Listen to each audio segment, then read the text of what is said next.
You think you're living your own life, but you're not.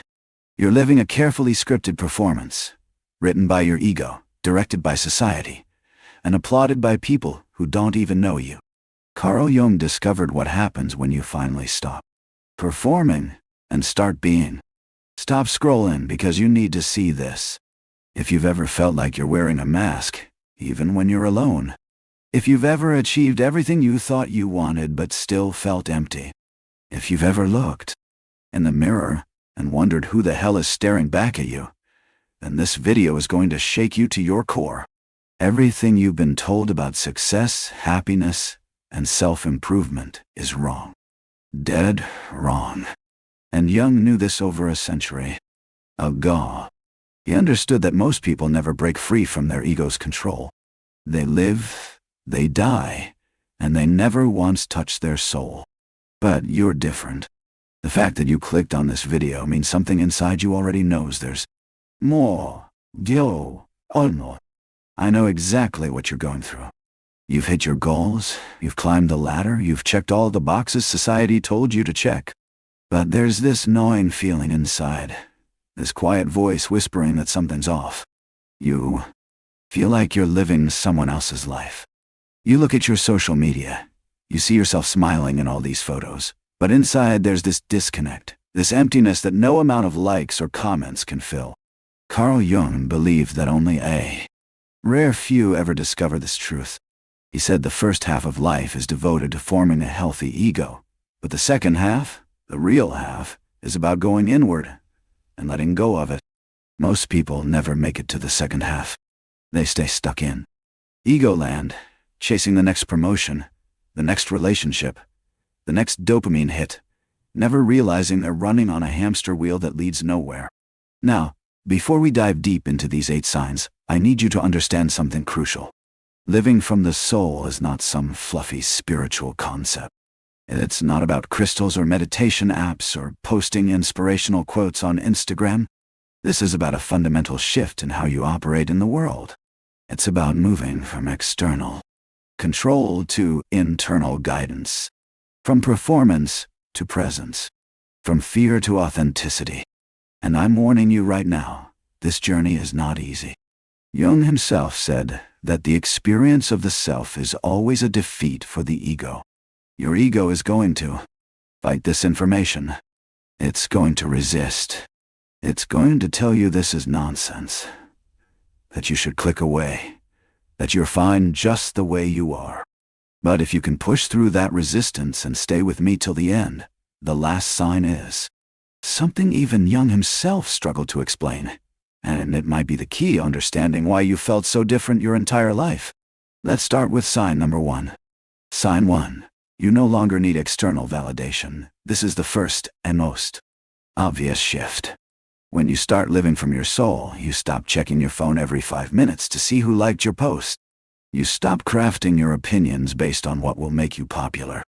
You stop changing your personality depending on who's in the room. Think about how most people operate. They're constantly scanning their environment, reading the room, adjusting their behavior to fit in. It's exhausting. They'll say they love a movie they actually hated because everyone else loved it. They'll pretend to be interested in topics they find boring because it makes them look good. They'll hide their weird hobbies, their strange thoughts, their real preferences, all in service of maintaining this acceptable image.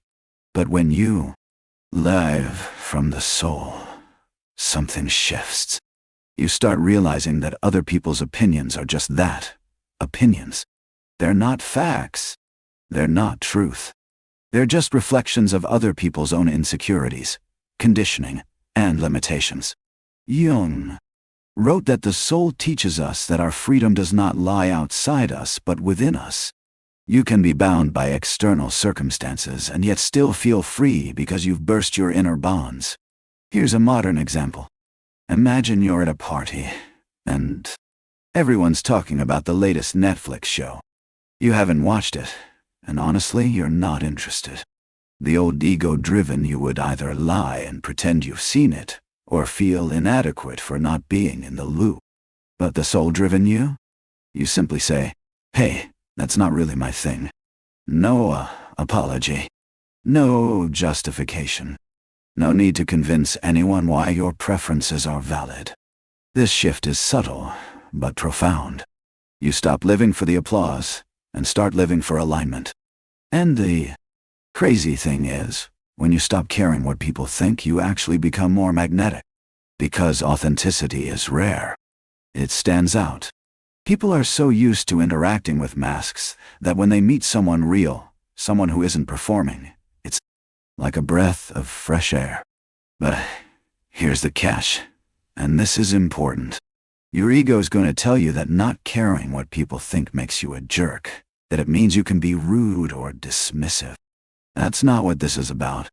Living from the soul means you're guided by inner truth, not by external validation. You're still kind, still compassionate, still considerate. You're just no longer a slave to other people's approval. Have you noticed this shift in yourself? Have you stopped caring as much about being liked and started caring more about being real? Sign 2. You experience sacred isolation. This one's harder to talk about, because our culture tells us that being social is always good and being alone is a red flag. But Jung discovered something profound about the spiritual path. He wrote that nobody can spare themselves the waiting, and most will be unable to bear this torment, but will throw themselves with greed back at people, things, and thoughts, becoming their slaves.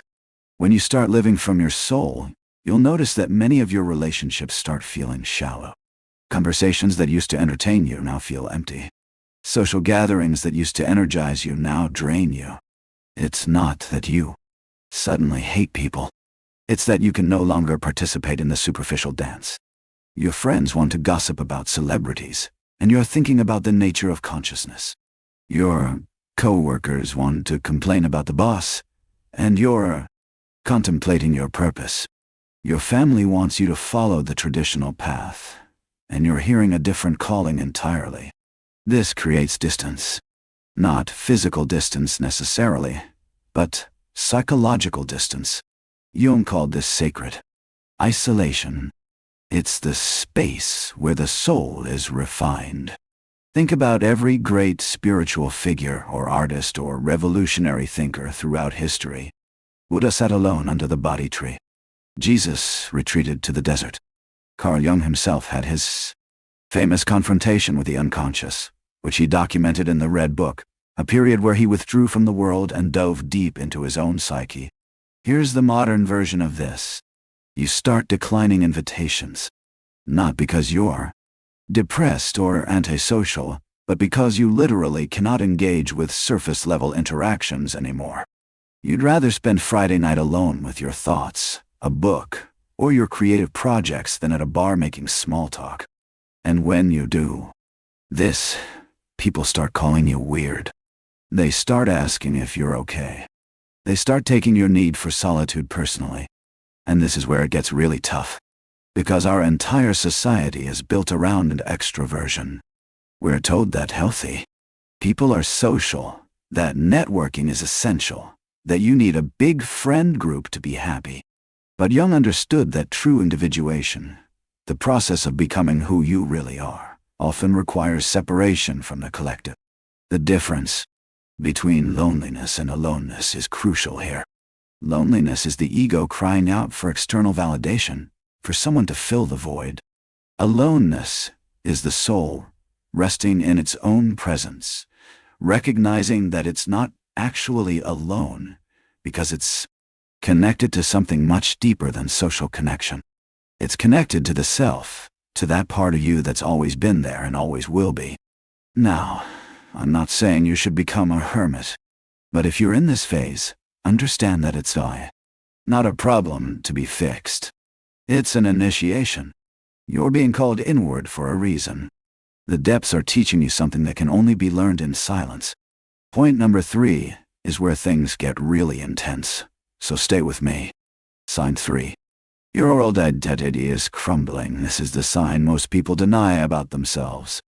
They'll admit they're a bit different, maybe a little more introspective, but they won't admit that their entire sense of self is collapsing.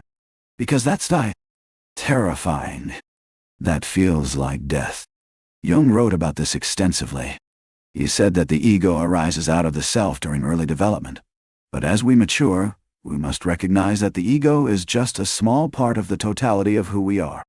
The problem is most people identify completely with their ego. They think they are their job title, their relationship status, their achievements, their personality traits. So when you start living from the soul, and the soul starts showing you that you're so much more than your ego, it feels like you're losing yourself. Your career that once defined you suddenly feels meaningless. Your relationships that once gave you identity suddenly feel constraining. Your beliefs that once seemed absolute suddenly feel questionable. This is what Jung called ego death. And it's not pleasant. It's like being in a chrysalis. You're no longer the caterpillar, but you're not yet the butterfly. You're just this gooey mess in between, and you have no idea if you're transforming or just dissolving. Let me give you a concrete example. Maybe you spent your 20s building this image of yourself as the successful professional, the person who has it all together, the one everyone comes to for advice. And then something happens. Maybe you burn out. Maybe you have a crisis. Maybe you just wake up one day and realize it's all a performance. And suddenly, that identity doesn't fit anymore. But you don't have a new one yet. You're in limbo. And the ego panics. It screams. It throws up all these defense mechanisms. It tells you you're having a midlife crisis. It tells you you're being irresponsible. It tells you to get back in line. Because the ego's job is to maintain stability, to keep you safe, to protect you from the unknown. But the soul doesn't care about safety.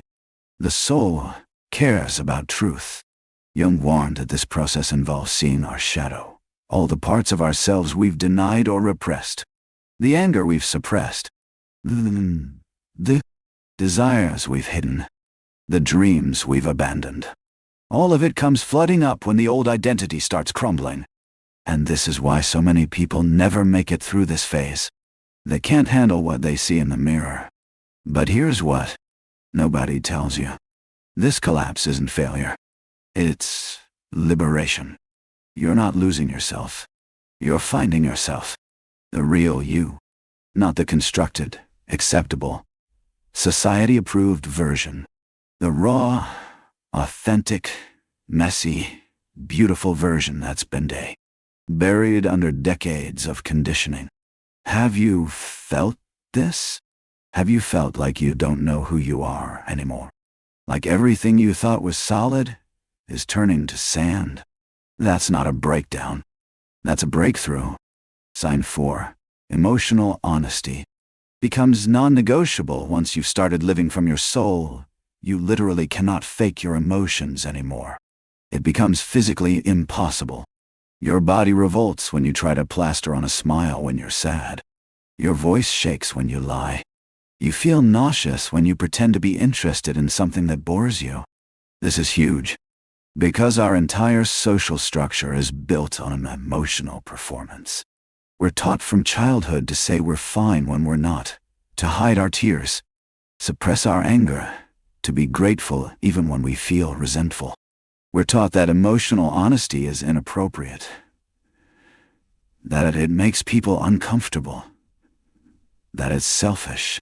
But Jung understood that the psyche cannot heal what it cannot feel. He wrote that withdrawing projections and facing our true feelings is essential for psychological and spiritual growth.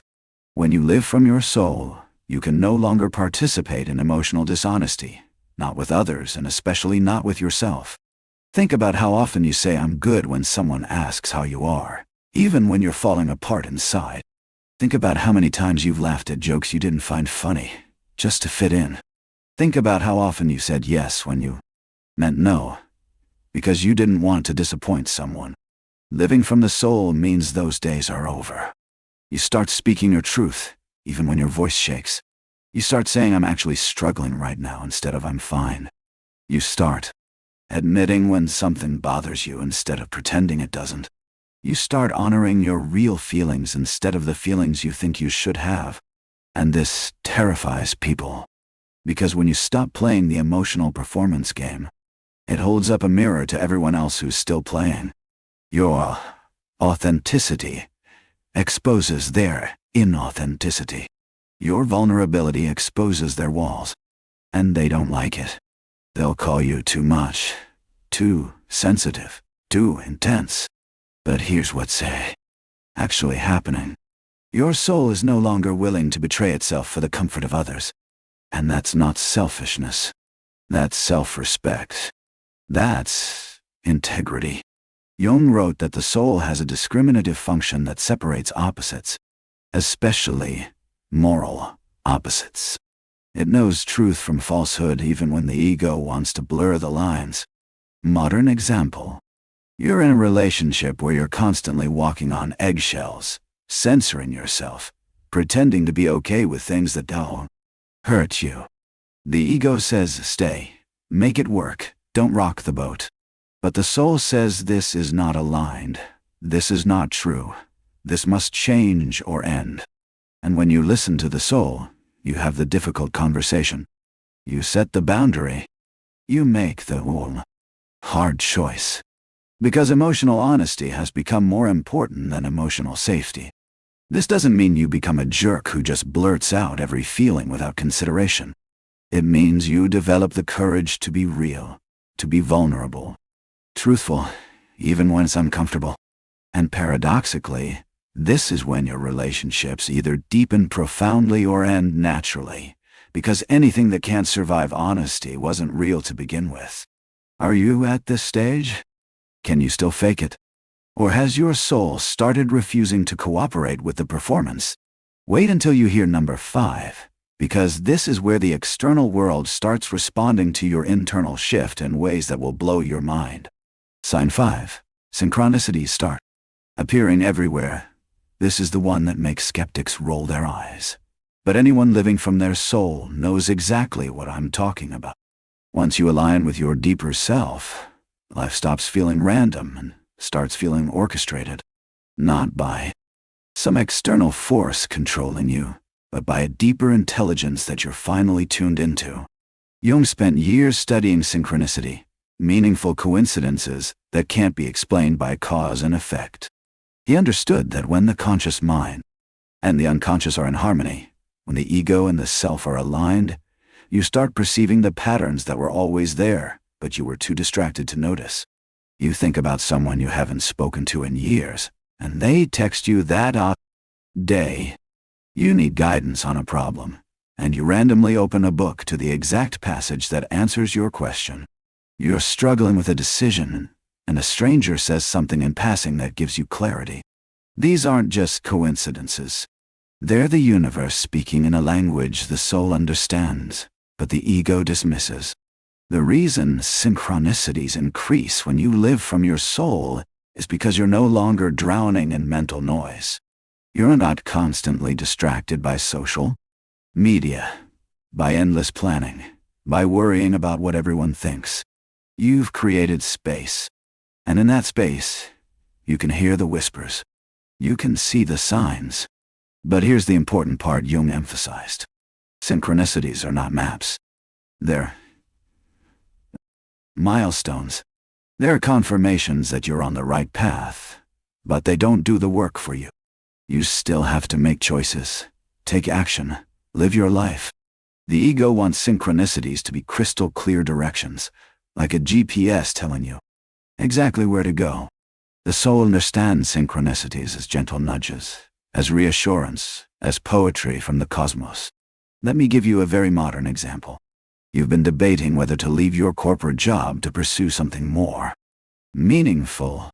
You're terrified because it's risky, because people will judge you, because the ego says stay safe. But then in 1 week, 3 different people who don't know each other and don't know about your struggle all mention taking leaps of faith in conversation. Then you see a billboard with a quote about courage. Then a random podcast you click on is about someone who left their career to follow their passion. The ego says that's all random, just confirmation bias. But the soul knows better. The soul recognizes the pattern.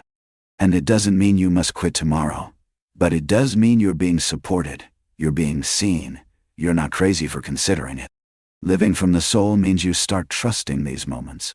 You stop dismissing everything as coincidence and start considering that maybe, just maybe, there's a deeper order to reality than the materialist worldview taught you. And this opens up a completely different way of navigating life. You start making decisions based on inner resonance rather than pure logic. You start following your curiosity. You start trusting your gut. Jung believed the psyche has the ability to bring into awareness dissociated complexes and archetypal material to provide balance and compensation to conscious life. In simpler terms, your unconscious is always trying to help you, always sending signals, always pointing you toward wholeness. But you can only receive those signals when you're living from the soul, not the ego. Have you noticed this happening? Have you started seeing patterns that feel too meaningful to ignore? Sign 6. You develop inner authority. This is massive. This is the shift from being other-directed to self-directed. From asking everyone else what you should do to checking in with yourself first. From following external rules to honoring internal guidance. Jung wrote that the self is the organizing genius behind the personality, responsible for bringing about the best adjustment at each stage of life. The self has a teleological function, meaning it's forward-looking, seeking fulfillment and wholeness. When you live from your soul, you start recognizing that you have access to this inner wisdom, this inner authority that knows what's right for you, even when no one else understands. Think about how we're conditioned. From childhood, we're taught to look outside ourselves for answers. Parents tell us what to do. Teachers tell us what's right. Society tells us what success looks like. Religion tells us how to be moral. The media tells us what to want. We're never encouraged to ask ourselves what we actually think, feel, or desire. So most people go through life outsourcing every major decision. They ask friends whether they should take the job. They ask their partner if they should change careers. They look to influencers for how to live, to experts for what to believe, to polls for what's acceptable. They're constantly looking outside for validation that they're on the right path. But when you shift to living from your soul, you develop inner authority. This doesn't mean you ignore advice or never consult others. It means you run everything through your own internal compass first. You ask yourself, does this feel true? Does this align with who I am? Does this honor my path? And here's where it gets challenging. Because often, your inner authority will guide you in directions that confuse or disappoint others. Maybe your soul says don't go to grad school, but your parents expect it. Maybe your soul says leave the relationship, but everyone thinks you're throwing away something good. Maybe your soul says move across the country, but it doesn't make logical sense.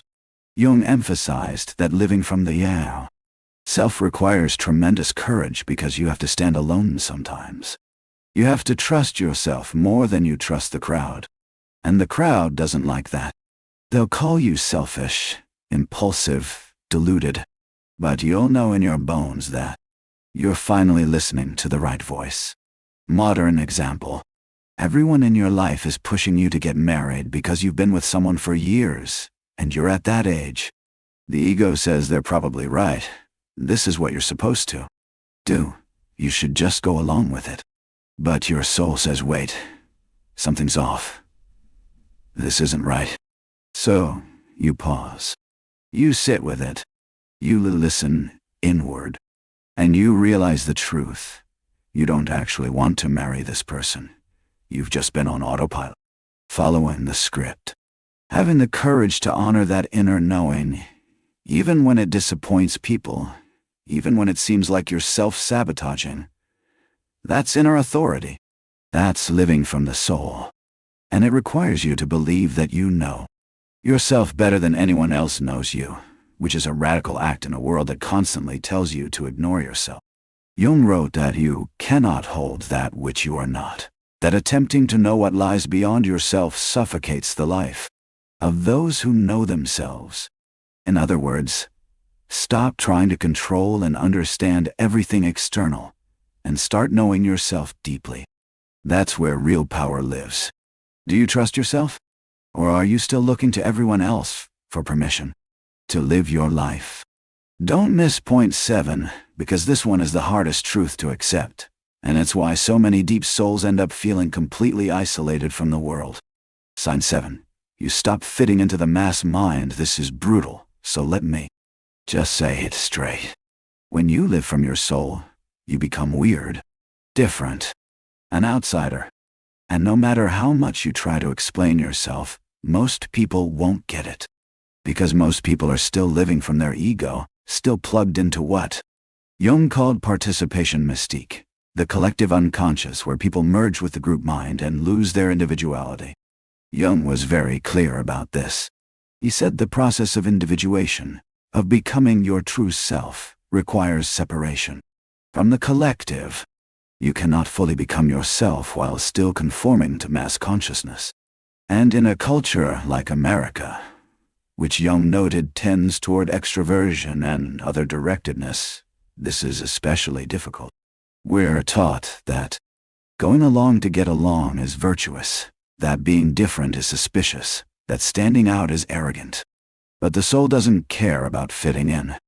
The soul cares about truth, about authenticity, about expressing its unique essence. So when you start honoring your soul, you naturally diverge from the mainstream.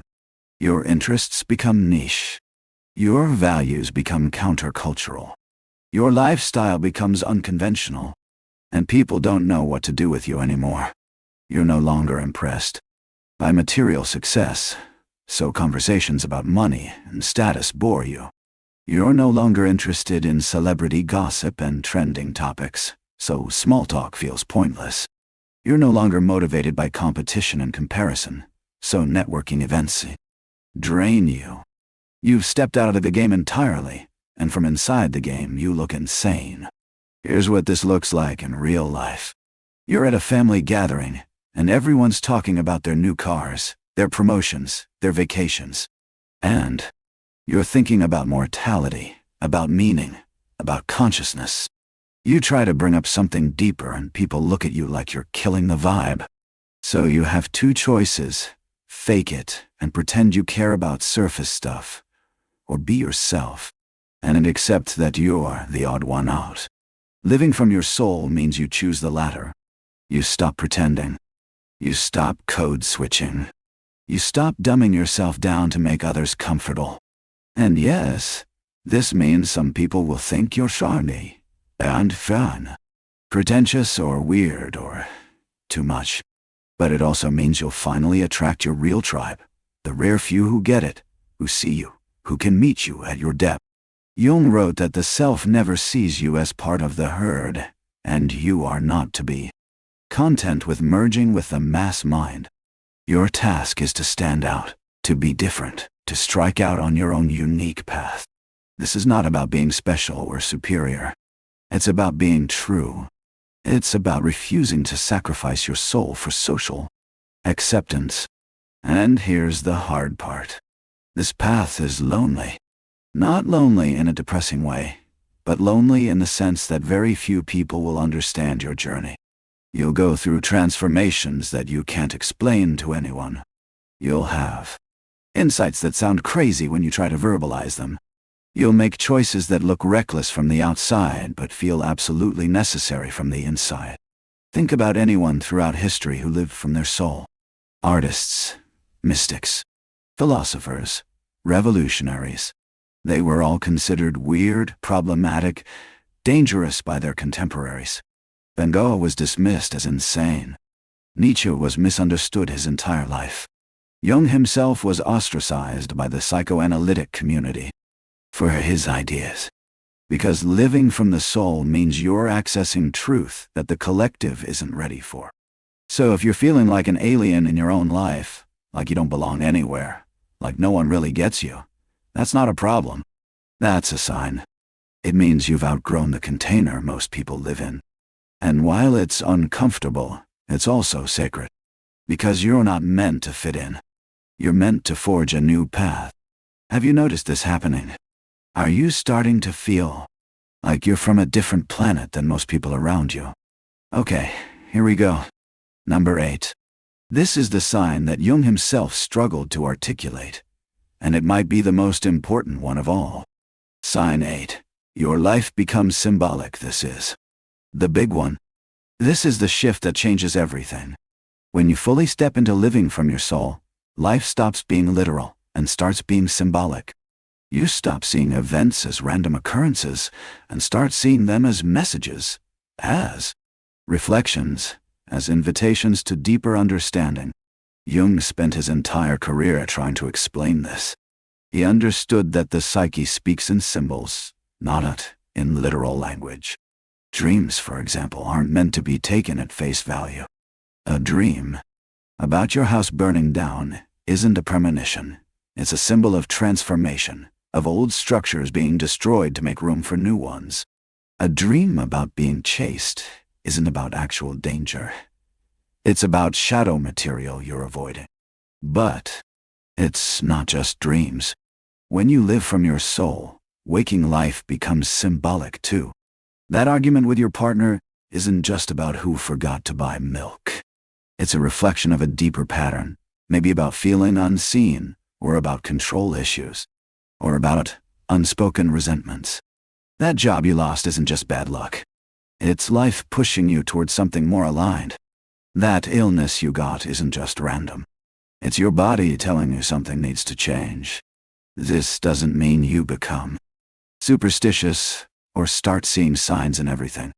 It means you develop what Jung called symbolic consciousness. You recognize that the external world mirrors your internal world, that what happens to you is in conversation with what's happening in you. Let me give you a powerful example. You're struggling with a deep internal conflict, maybe between your desire for security and your desire for freedom. You can't resolve it mentally. You go back and forth, making pros and cons lists, but nothing feels clear. Then your car breaks down, and you have to choose. Do you fix the old reliable car that's expensive to repair, or do you take a risk and get something new? Suddenly, the external situation perfectly mirrors your internal dilemma. That's symbolic consciousness. Life is showing you, not telling you. Or maybe you're dealing with a relationship where you feel trapped, but you keep telling yourself it's fine. Then you start having dreams about being in prison, or about locked doors, or about suffocation. Your unconscious is screaming at you in symbols because your conscious mind refuses to admit the truth. Jung would say that's the psyche's way of compensating, of bringing balance, of forcing you to see what you're avoiding. Living symbolically means you pay attention to these patterns. You ask yourself, what is life trying to teach me right now? What does this situation reflect about my inner state? What needs to change internally for the external to shift? And here's the profound part. When you start living this way, you realize that you're not a victim of circumstances. You're a co-creator. Your inner world shapes your outer world. Your unresolved conflicts manifest as external obstacles. Your unconscious beliefs create your reality. Not in some magical thinking woo way, but in a deep psychological way that Jung spent decades documenting. He wrote about how the psyche strives to maintain balance between opposing qualities while actively seeking its own development. When you're out of balance internally, life will create situations externally that force you to address it. When you're avoiding your shadow, you'll attract people who embody those shadow qualities and trigger you. When you're not living your purpose, you'll feel restless and dissatisfied no matter how successful you are externally. This is what living from the soul ultimately means. It means recognizing that your life is a story being written by your psyche, and every chapter, every character, every plot twist has meaning. It means treating your life as sacred text, as mythology, as a hero's journey where you're both the author and the protagonist. Modern example. You keep getting into relationships with emotionally unavailable people. The ego blames bad luck or says all the good ones are taken. But the soul asks, what in me is attracting this pattern? What wound am I reenacting? What am I trying to heal? And when you explore that, symbolically you might discover it goes back to childhood, to a parent who couldn't meet your needs, and you've been unconsciously seeking that same dynamic to try to resolve it. That's symbolic consciousness. That's the soul showing you the pattern, so you can break it.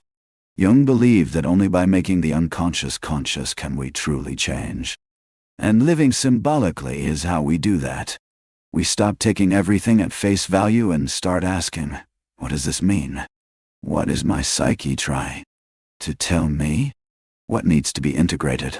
And this is why he said that the second half of life is best addressed not through psychotherapy alone, but through authentic spiritual experience. Because at a certain point you realize you're not just fixing problems. You're on a sacred journey of becoming whole. You're in dialogue with something greater than your ego, with the self, with what some call God, with that mysterious organizing intelligence that's been guiding you all along. So, if you've reached this point, if life has stopped being random and started feeling meaningful, if you're seeing patterns and symbols everywhere, that's not crazy. That's awakening. That's the soul taking the lead. And Jung would tell you that you're one of the rare ones, one of the few who makes it past the ego's defenses and touches the deeper truth. Are you living symbolically? Can you see the patterns? Do you understand that nothing in your life is wasted, that it's all part of your individuation you're becoming? Now, if these 8 signs felt familiar to you, I need you to understand something crucial. You don't just think differently. You are different. And Jung believed that minds like yours are meant to lead, not follow. You're not supposed to fit into the existing structures. You're supposed to create new ones. You're not supposed to accept the status quo. You're supposed to question it, to challenge it, to transform it. But here's what nobody prepares you for. This path is hard, really hard. Because while the ego is loud and demanding, the soul is quiet and patient. The ego wants results now, wants certainty, wants proof. The soul says trust the process, surrender to the unknown, embrace the mystery. And in a world that rewards speed and productivity and measurable outcomes, living from your soul can feel like you're falling behind, like you're wasting time, like you're not doing it right. But you are doing it right. You're doing the most important work there is. Jung said that creating consciousness is our task as human beings. Every time you face your shadow, every time you choose authenticity over approval, every time you honor your inner truth, you're not just changing yourself, you're changing the collective. Because consciousness is contagious. Your courage to be real gives others permission to be real. Your refusal to pretend inspires others to stop pretending. And yes, it's lonely sometimes. Yes, people will misunderstand you. Yes, you'll doubt yourself and wonder if you've made a terrible mistake. But those moments of doubt, they're just the ego having its final temper tantrum. Because deep down, you know that you can never go back to living from the ego once you've tasted what it's like to live from the soul. You can never unsee what you've seen. You can never unknow what you know. Jung wrote that the soul is the brightest light, and once you've seen that light, everything else looks dim by comparison. Once you've felt the freedom of being yourself, performance feels like prison. Once you've experienced the peace of inner authority, external validation feels empty. Once you've touched the sacred, the mundane loses its grip. So where do you go from here? How do you live from your soul in a world that's still operating from the ego? Jung would say, one day at a time, one choice at a time, one moment of authenticity at a time. You don't have to figure it all out. You don't have to have it all together. You just have to keep listening. Keep trusting. Keep choosing soul over ego, even when it's hard, especially when it's hard. And find your people. Because while this path is lonely, it doesn't have to be isolating. There are others like you, scattered across the world, doing this same work, asking these same questions, feeling this same calling. And when you find them, when you connect with someone who really sees you, who gets it without you having to explain, that's soul recognition. That's your tribe. Hold on to those connections. They're rare and they're precious. I want to hear from you in the comments. Which of these 8 signs resonated most with you? Was it the sacred isolation? The crumbling identity? The synchronicities? Tell me your story, because I guarantee someone else needs to hear it. Someone else is going through this exact thing right now, feeling alone, feeling crazy, questioning everything. And your comment might be the sign they needed that they're not alone. And if you want more content like this, deep dives into psychology, spirituality, consciousness, the kind of stuff that goes beneath the surface, hit that subscribe button. Because this channel is for the seekers, the questioners, the ones who refuse to accept easy answers. This is for people who are willing to do the hard work of becoming themselves. And that work never ends. There's always another layer to uncover, another shadow to integrate, another truth to face. But here's what I know for sure. You clicked on this video for a reason. That reason wasn't random. That was your soul saying, pay attention, this matters. You need to hear this. So, trust that. Trust that you're exactly where you need to be. Trust that your journey makes sense, even when you can't see the full picture yet. Trust that the confusion, the doubt, the struggle, it's all part of the transformation. Because at the end of the day, living from your soul isn't about reaching some final destination where everything is perfect and you have it all figured out. It's about the willingness to keep going, to keep choosing truth over comfort, depth over distraction, presence over performance. It's about honoring the quiet voice inside that knows who you really are, even when the world can't see it yet. Jung said that to know yourself is the beginning of wisdom. And you're on that path. You've begun. And that's everything. So, keep going. Keep listening to your soul. Keep trusting your journey. Because the world needs people like you, people who are brave enough to be real, honest enough to be vulnerable, courageous enough to forge their own path. Your soul knows the way. Let it lead. And watch what happens.